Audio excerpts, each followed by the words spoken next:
today. This is a, don't go away yet. Stay right here.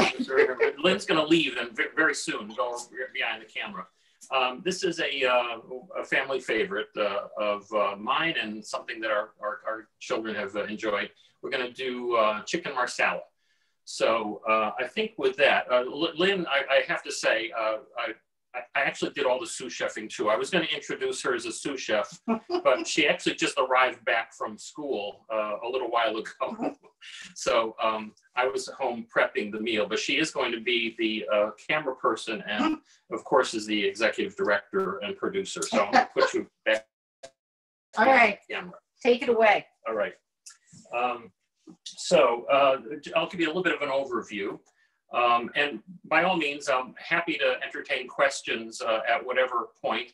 There'll be a couple of stages where we actually need to let things cook a little bit. So those are probably going to be the best times, but happy to entertain questions. So I'm going to just kind of do a quick overview. So this is a, I start with a boneless breast of chicken over here. Just to kind of give you a sense of what happens, we're going to, we're going to cut up the chicken. We're going to slice it and pound it and flour it and spice it. We're then going to prepare some vegetable mix. Essentially, it's going to be some garlic and some shallots primarily. And then we saute some mushrooms. All of this ultimately gets mixed together in a rich broth that we will make from the Marsala wine and chicken broth. So that's essentially the overview. So I'm going to kind of start right in. The first item that this is kind of the sequence for the most part. The first step is to prepare the flour mixture. So I like to use a Ziploc bag, and you'll see why momentarily. So I'm going to start with about a cup of flour, and I throw that in the Ziploc bag. We do reuse the Ziploc bags, by the way, so we're not tossing them out. And then adding to the Ziploc bag, we've got essentially a spice blend of oregano, thyme, and garlic powder. Now, for this particular, I love using fresh herbs, but for this particular exercise, I prefer the dry because it's a dry flour mix. So a lot of discussions about how to measure. I tend to use my hand when I'm doing this. I've kind of figured out what a teaspoon of spice is. So I'm a hand measurer myself. So there's the oregano, about a teaspoon of each, basically. Teaspoon of dried thyme. And then the garlic powder, about the same, okay? And then lastly, salt. I like to use sea salt. I'm gonna do about the same amount, about a teaspoon. Obviously, if you prefer less salt, you can. That's there's going to be a fair amount of salt and butter in this this recipe, but both of those I think can be substituted or modified if you like. So aside from. So seal up the bag and mix it up. So this is ultimately going to be what we're going to flour the chicken with, but I'm going to kind of move to the next step momentarily. So this is the mix. Eventually, we're going to have the sauce. So I'm going to just kind of go through the recipe with you right now. We use chicken stock, and I like to use the Pacific Foods low sodium, and it's free range chicken stock. So actually, I buy this by the case. I think we usually get this on Amazon, but because we use a lot of this, it's good. In fact, the rice that I've made that'll go with our dinner, I use the chicken broth when I cook the rice as well. So 2 cups of the chicken broth, and then the Marsala wine. I prefer to get a fairly decent Marsala when I'm cooking this. So I know you can buy the real inexpensive Marsala at the grocery store. This I got Wakefield liquors, it's about 12 or 13 bucks a bottle. So it is certainly a good drinking Marsala, but it does a nice job when you're making a Marsala wine. So, you know, about a 1 cup. So 2 cups of chicken broth and 1 cup of Marsala wine. We are also going to add tomato paste when we get to actually using the broth. So I like to use this toothpaste tube style. It's nice about this is it's you can use just as much as you want. It's you know, double concentrated. We'll use about a tablespoon of that. You know, I also use just the puree out of a can sometimes, and I found, you know, unless I'm making tomato sauce or something like that, that is often more than I need. But what one thing I've done is I've actually I've frozen that. So I'll take whatever I don't use out of those 6 ounce cans and put it in a small little snack bag of some kind, flatten it out and freeze it. And that way, you know, whenever I need some, I can just kind of open the bag and I can kind of chunk out a couple of cubes of it. So that works really well. Also, just a little tip there. So I'm going to start in on the the rest of the veggies. I just give you the recipe here. Shallots. So the veg mix I mentioned is like 2, you know, good sized shallots. We're going to kind of prepare those, and maybe 3 cloves of garlic. And then also the veg is I sliced these already. It's about you know, a 10 ounce package of crimini or porcini mushrooms. Last thing, of course, is there's some chopped up parsley. This will just be a little garnish when we're done that. So I think I'm ready to start in on the chicken. I have a crib sheet here, so hopefully I'll stay on track, and Lynn will make sure of that if I get out of order. I did wash my hands before we got started. This is almost a pound and a half. You know, this is one of those large chicken breasts, but so pound and a half is it's a good 4 servings. You know, 4 5 to 6 ounce servings when all is said and done. So we generally will cook this much because, you know, we'll have 2 servings for us, but then the chicken Marsala really keeps really well. It makes a great leftover, and you know, so we'll put it away for a couple of days. I've even frozen the what we don't eat right away, you know, and have it on another day. So the process for this is I usually cut the big ones in half, and then I'll slice each half. I like to use Santoku knives, which is what this is. And I actually have, where's my other one? Did I move it over here? Oh, here it is. Okay, gotta wash this out. I have a chopping knife and also a meat slicing. You know, Santokus are nice because they're especially thin, and also they're very sharp. So again, this is a meat cutting version, and then this will be for the veg later. So I will cut each of these halves into, I would say, probably 4 pieces. Usually they'll make them about a ½ inch thick or so.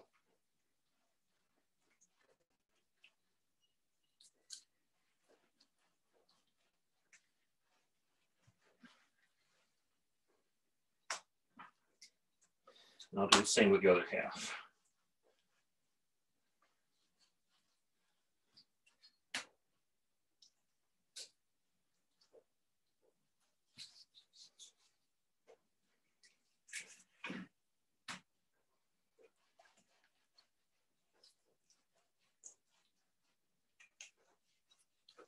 Okay, so that's going to give me 8 pieces of chicken, you know, cutlets. I am going to move my shallots over here because I'm going to cut them separately on a separate bowl. We'll talk about that in a minute. So let me get started on this. Actually, I have this is a great mallet. It was made from a piece of butcher block. My dad made it quite a few years ago. He and my mom were both great cooks, and he was always you know, trying to make tools for the kitchen. So he actually even put his initials on this one. So it's still it's a handmade deal, but it's a great, it's got a nice flat surface. One of the things I will do to protect the mallet and also make less of a mess. Sorry about that. I should have had this ready. I knew I forgot something. I'll take a piece of saran wrap, and it's a little bit noisy here. I'm gonna flatten each of these.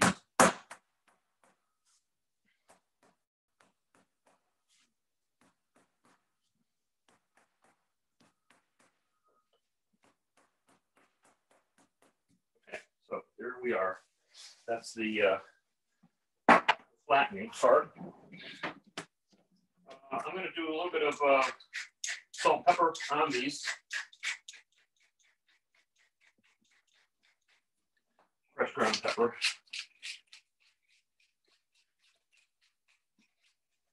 I've got the garlic powder and the other spices in the flour mix, so I don't really worry too much about putting that on here. Sometimes I'll add a little garlic powder on these as well, depending on how I'm feeling. So I think we're ready to kind of flour these. Actually, I think I want to turn these on. I'm sorry? You gotta cut those vegetables, right? I gotta cut the vegetables. Are we gonna cut the vegetables? Am I gonna do that now? I guess I am. Yeah. Okay.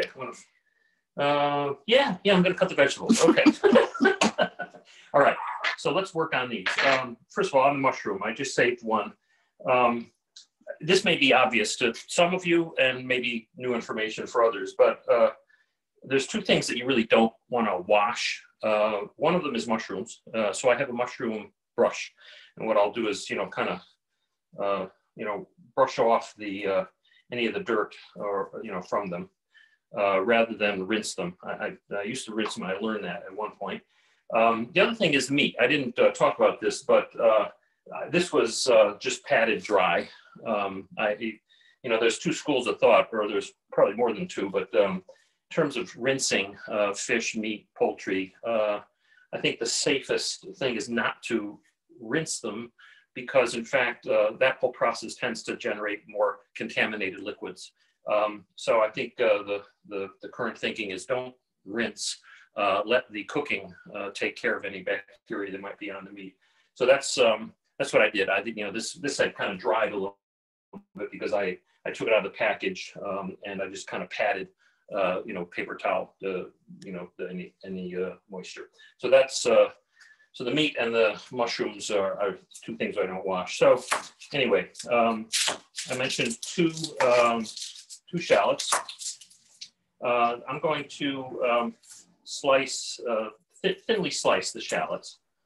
I debated whether I should have this all set up and done, but then I figured I was going to run out of things to do. So I figured I'd go ahead and actually do it for you. So bear with me here.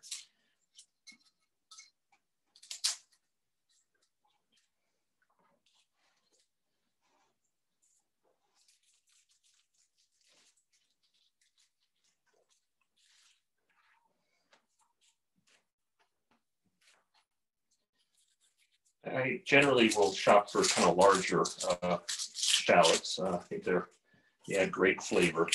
So put that aside.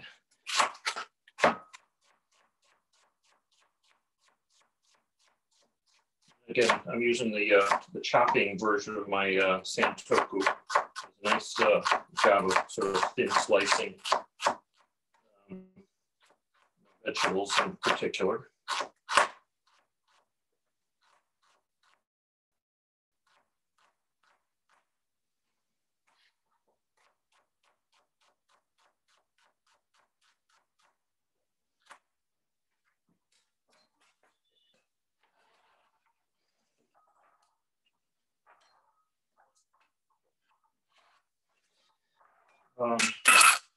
Garlic is a little bit different. I know some of you are great Italian chefs, Sandra in particular. I've seen her in action.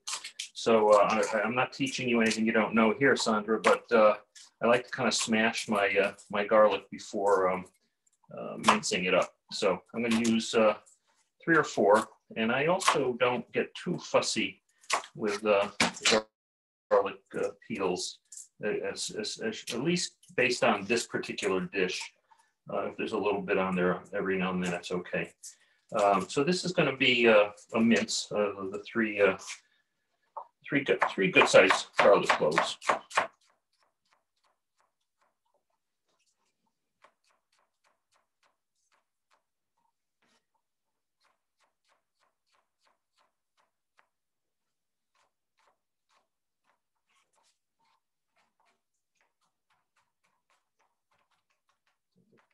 Again, the knife has a nice chopping action for mincing and chopping. So that's my garlic. I'm going to put these over here. Okay, and I've got our mushrooms, and I think now I can flour my chicken, right? Okay, keep me on track. So what I have over here is 1/4 cup of, pay attention now, over here. Okay. In this pan, 1/4 cup of olive oil and about 2 tablespoons of butter. And I'm going to kind of get this going while I flour the chicken. And then over here, about 1 tablespoon, give or take, of butter. And this is for the mushrooms. I'm going to kind of get those going. Okay. And okay, so flouring's the fun part. It's also the messy part. You can tell I've been in the kitchen after I've made this. So these will all go in. And again, this was almost 1.5 pounds. So I'll throw them all in.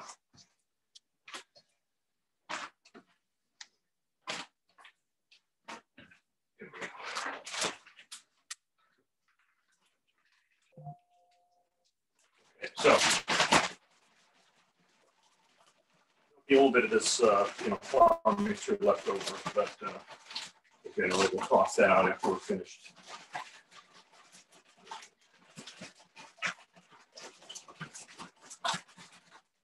Okay, so I'm going to turn this up some. Joe, just let us know when you want us to ask questions, okay? I think this is probably a good time. I can talk and cook at the same time. So yeah, cool. By all means, if you have any questions. So if anyone has questions, you just have to unmute yourself. And I'm going back into mute. Okay.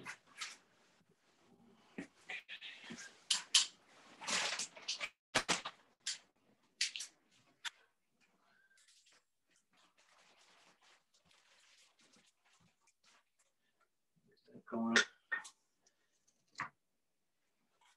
going to throw my mushrooms in also while we're getting the chicken ready.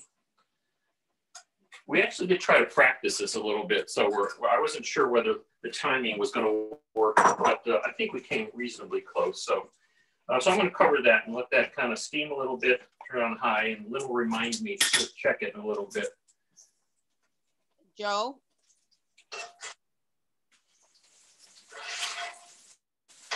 So Sandra has a question. Okay, hi, Sandra, go ahead.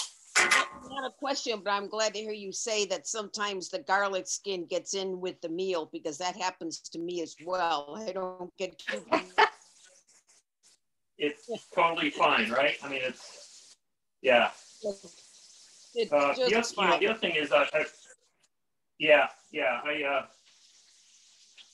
find that it never hurts. The other thing is, you'll notice I'm using cast iron here. Yeah.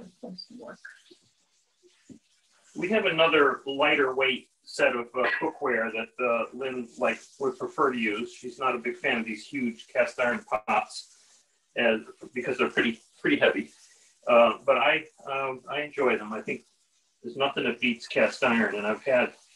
Actually, this cast iron pan was my mom's, so it's been, it's got quite a few years on it. It's probably at least a 25 or 30-year-old, maybe more than that, probably.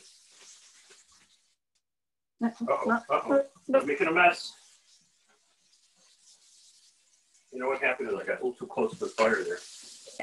the bag melts a little.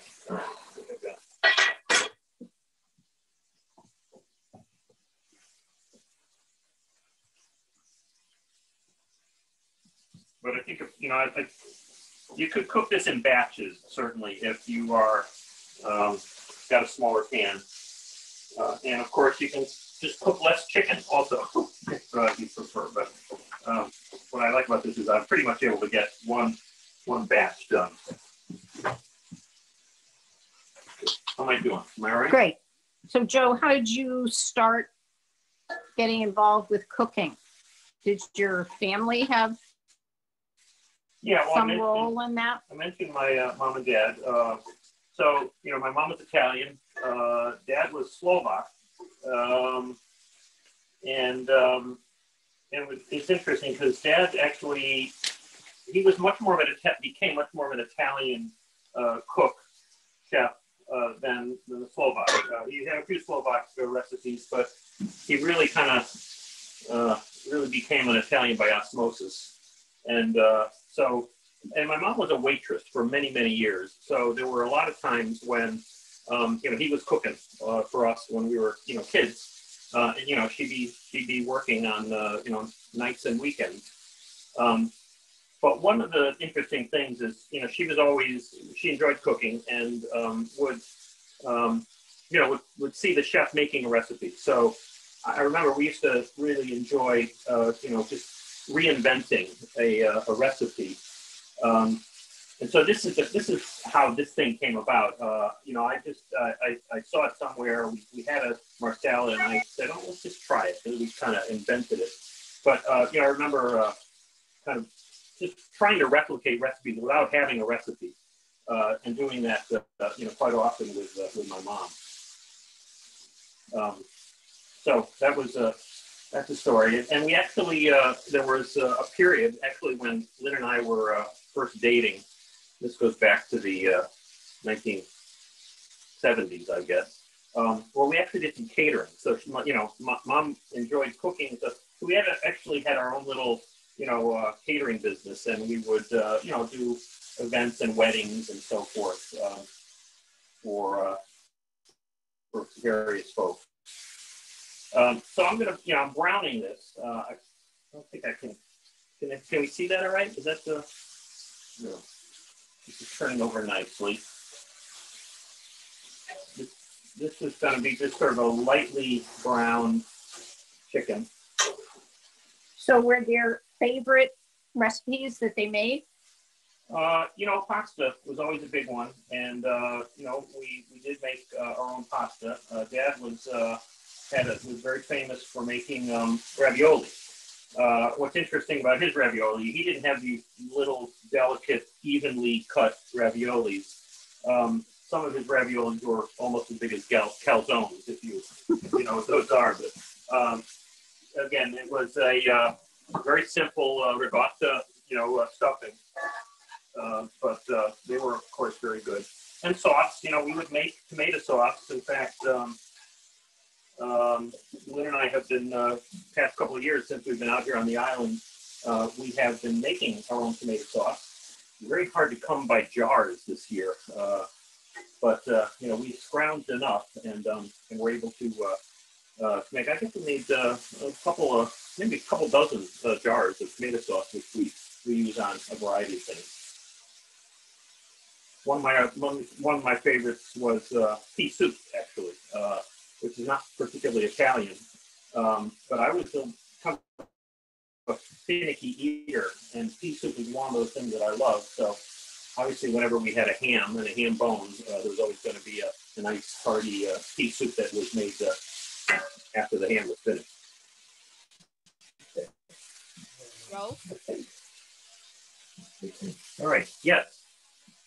Just wondering, are you first generation? Did your mom come from Italy, or was she born here? If you could talk a little louder, we didn't quite hear that question.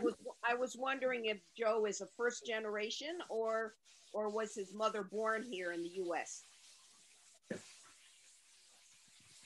first? Yeah. I was second. My parents were both born in Danbury, Connecticut. Okay. Their parents, all four, were from the Czech Republic and from Calabria. Oh, Calabria. So,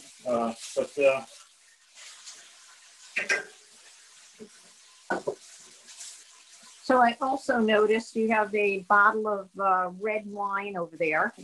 oh yes. Is that part of the cooking experience? Well, absolutely, the cooking and the eating experience. So I'm going to have a toast. First of all, this is my first sip this afternoon.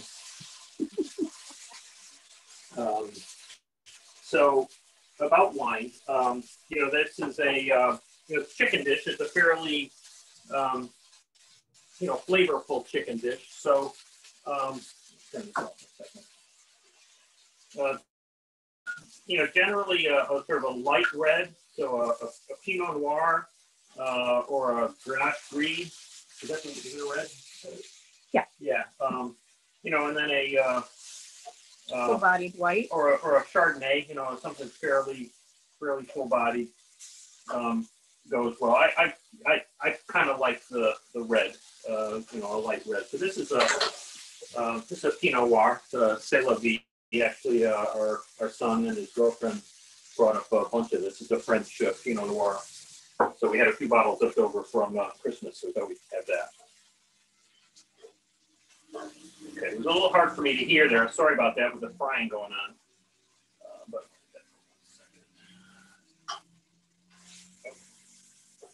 all right, so there's our chicken.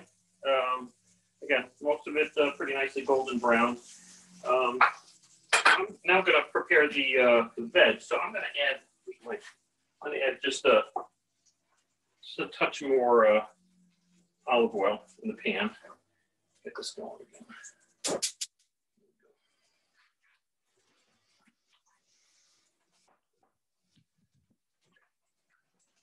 Start with my garlic. And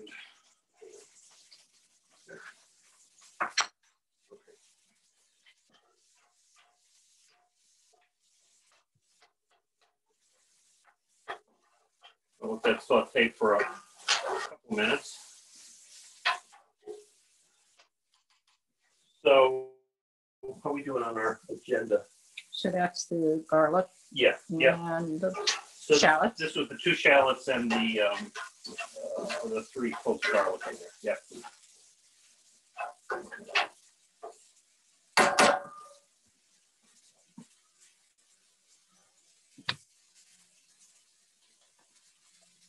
Okay. So we're just waiting for that When it's to ready. add the mushrooms and the liquids and the tomato puree. The mushrooms are definitely ready, so I can bring them in.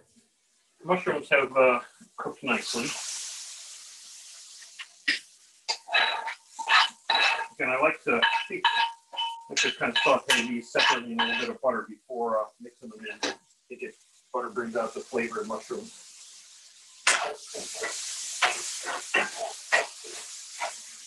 Okay, now we're ready for our liquids.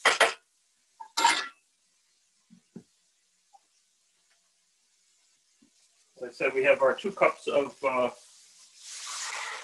chicken broth and a good cup of the Marsala wine.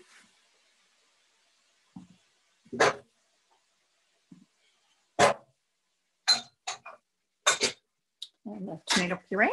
Oh yeah, thank you. And then the last ingredient for this is about a tablespoon or so of the puree. I'm glad that you're keeping me on track here. It's a little hard to keep track of all this. My pleasure. Okay, so this is on relatively high heat right now because I'm just trying to get the sauce to a simmer. But I think we can add our chicken to it.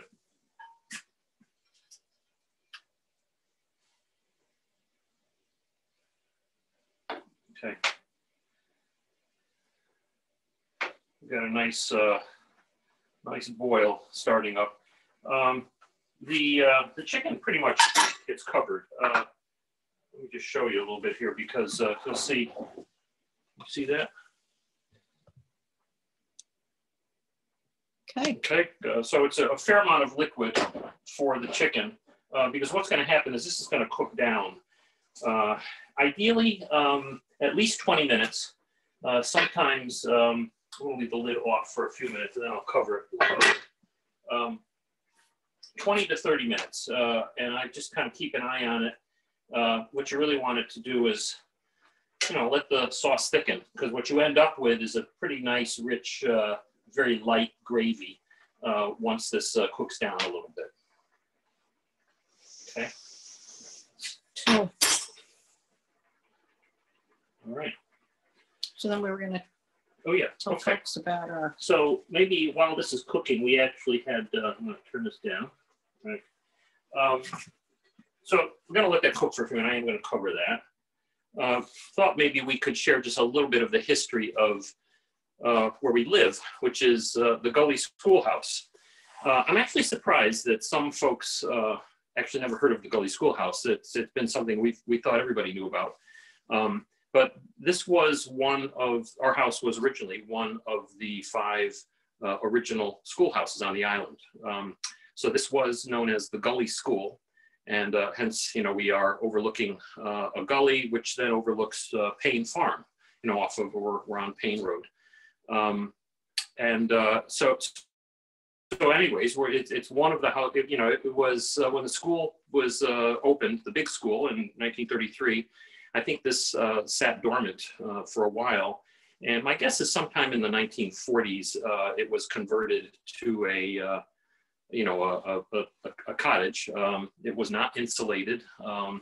In fact, there was a pretty major fire in the school, which completely destroyed the ceiling and pretty much burned the whole roof. So when we bought the house, maybe I'll show you a couple of pictures. I'm going to kind of move this around for a second. Let's see here. What is that? I wanted to zoom in. So you know what? I'm just going to bring this up to you. Okay. So this is actually a picture of the school. This is the photo that we discovered that's in Bob Downey's, one of Bob Downey's books. So what's interesting, and I don't know if you can see this that well, but there's no trees around. So this is looking across the gully into the fields, and this area here is where the airport is today. But there was a bell tower.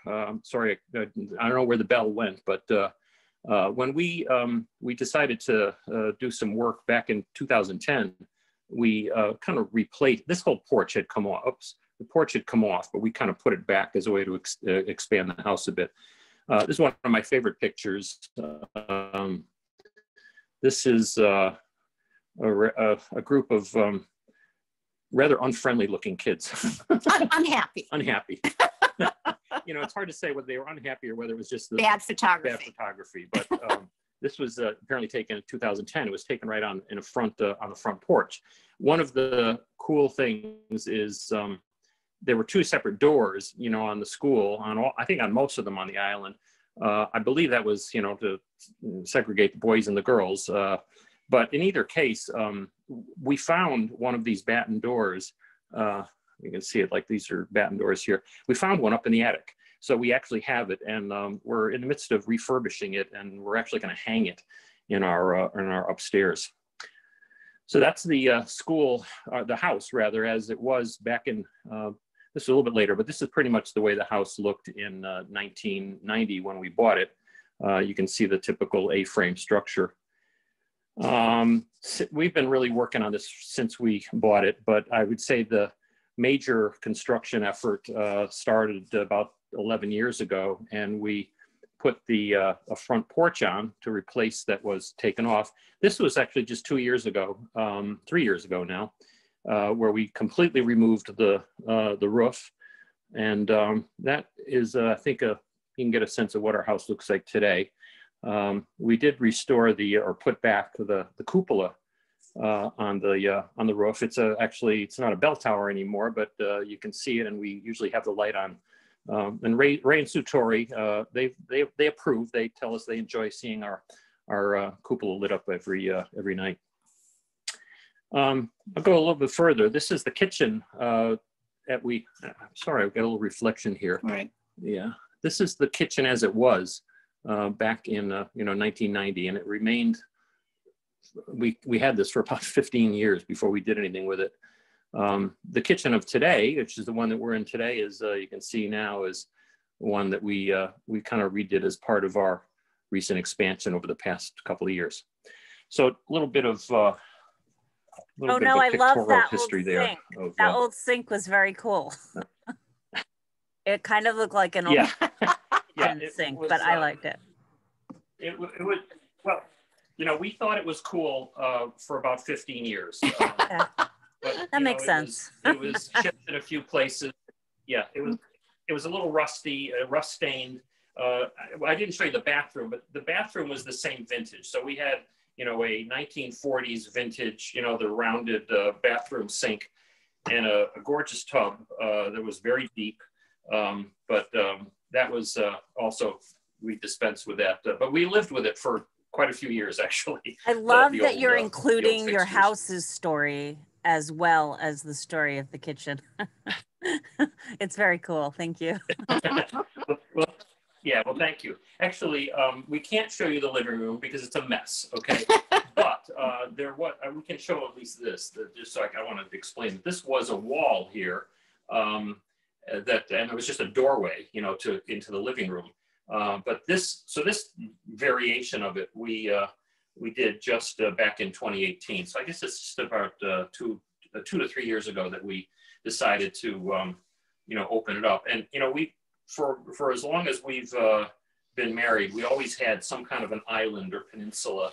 And because we do enjoy cooking, this has always been kind of the center of, socializing and gathering with friends and family. So we found that, again, we moved here full time just in 2018. It was Groundhog Day 2018. And once we were here full time, we realized that this was a little claustrophobic, and we needed to kind of capture that same openness. So, we actually completed this not too long ago, and we're very happy with it because it gives us, again, that open feel and the ability to kind of, eventually, when people can come back over again and we can socialize, they can sit on the other side of that island and we can share a glass of wine together. So, all right, I think, how am I doing? Joe, very well. Joe? Yeah. Yes. I have, it's Pat. And Hey, Pat.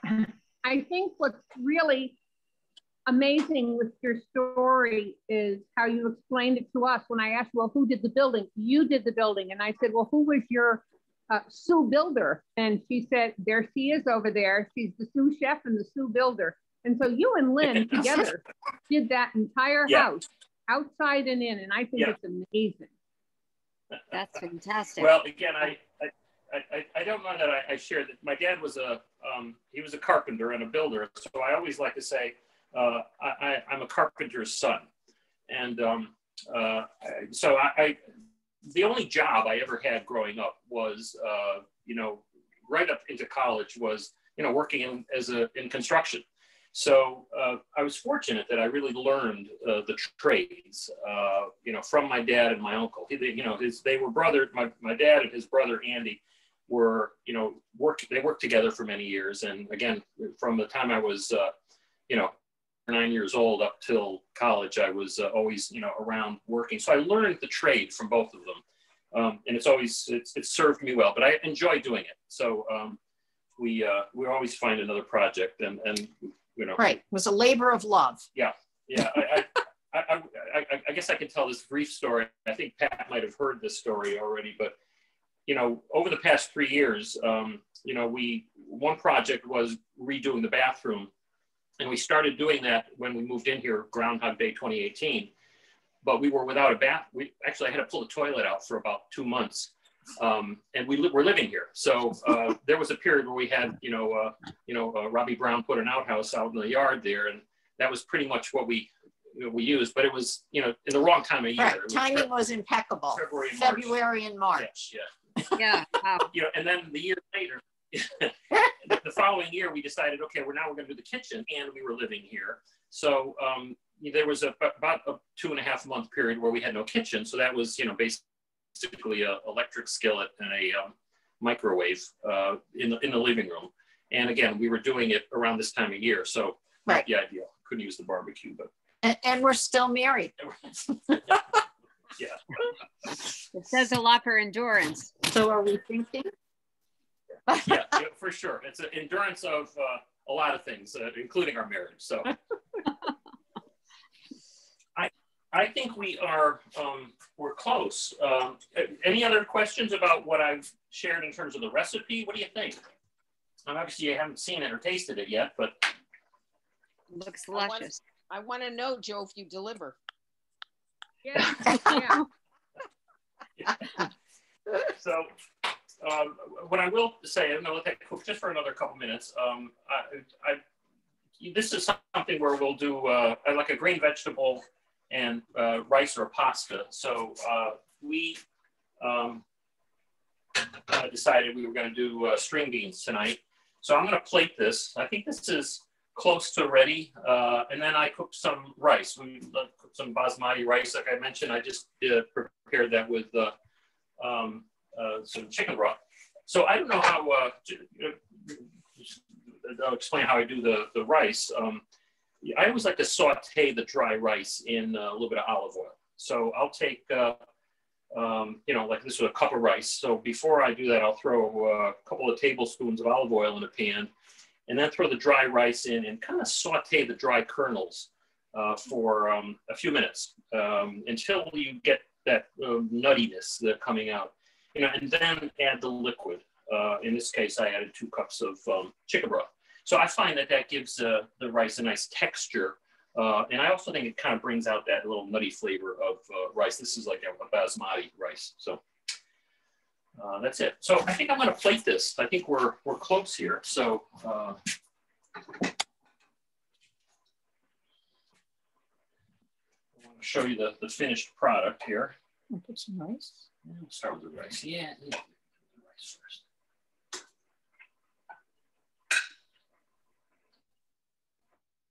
Yeah.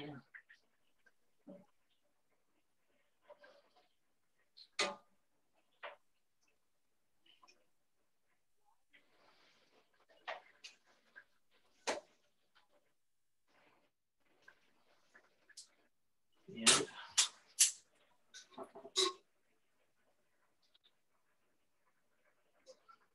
these are our green beans. And here we are. I think we did it. So there's our chicken marsala with mushrooms and a little bit of basmati rice and just very simple steamed green beans. Oh, you know what we like to put on? We are actually, despite what I'm saying about all this butter, I don't cook with it all the time. In fact, Lynn is very, very selective, and when she lets me cook with it, I like to use this. This is just a balsamic reduction. I find that gives a nice flavor to veggies, and you don't have to add any butter and salt and that sort of thing. So there's our meal. Okay. Wow. It's yummy. And there it is. Wow. Lynn, you did I a don't great know where job. you live. Especially after our little tutorial about the house. Yeah. That was wonderful. Well, listen, you are. I thought that was all interesting. Invited, Susanna? Sorry, I was just going to say, I thought it was interesting how you did the rice. So I'm not Italian. Full discretion, surprise. And, you know, we always just grew up with like the whitest rice ever, and it was boiled, you know. So this is a really interesting aspect of rice I just didn't even know about. So you can cook it with the juices. Yeah, absolutely, absolutely. So it's a nice change up there.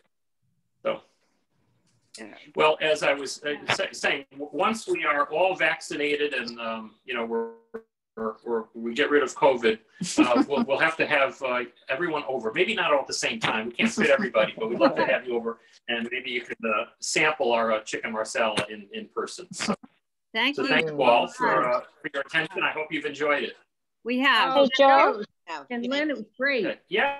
Lynn, you did a great job. You were in the background, but you did a great job, Lynn. Thank you. Yes, Yeah. absolutely. You make a good team. Next time we'll get some checks, maybe. What? Joe and Linda, thank you very much. Thank you. Enjoyed it. Feel You're better. welcome. Joe, I have Very welcome. Joe, I have a question. This is Millie. Yeah, I have a question.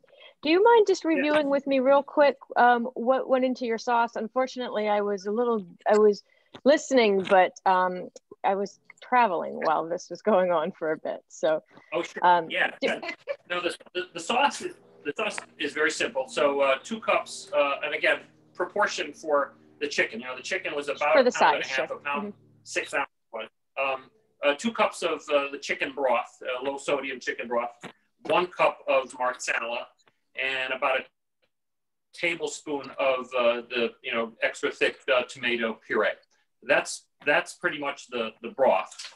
And then again, what went in at first was the 2 shallots, sliced, the 3 cloves of garlic minced, and that's it. And the mushrooms. And the mushrooms, yeah, and the mushrooms. Right. Okay. And you said a tablespoon of the puree? Yeah, about a tablespoon. Thank you. Or so. I had this written down, so if any of you are interested, happy to share the written recipe with you. My email is jloyajr. Also, if you could send it to us, Joe, at the library. Yeah. Okay. I'll do that. Because then we'll share it on on YouTube. Okay. Great. Okay, we'll definitely do that then. I'll be happy to share the recipe. Okay. Perfect. Thank you, Joe. So much. All right. We'll sign off now. Thanks, Joe. All right. Take care. Bye-bye. Bye, Lynn. Take care, Lynn. Thanks. Bye, everyone. Great. You did a great job.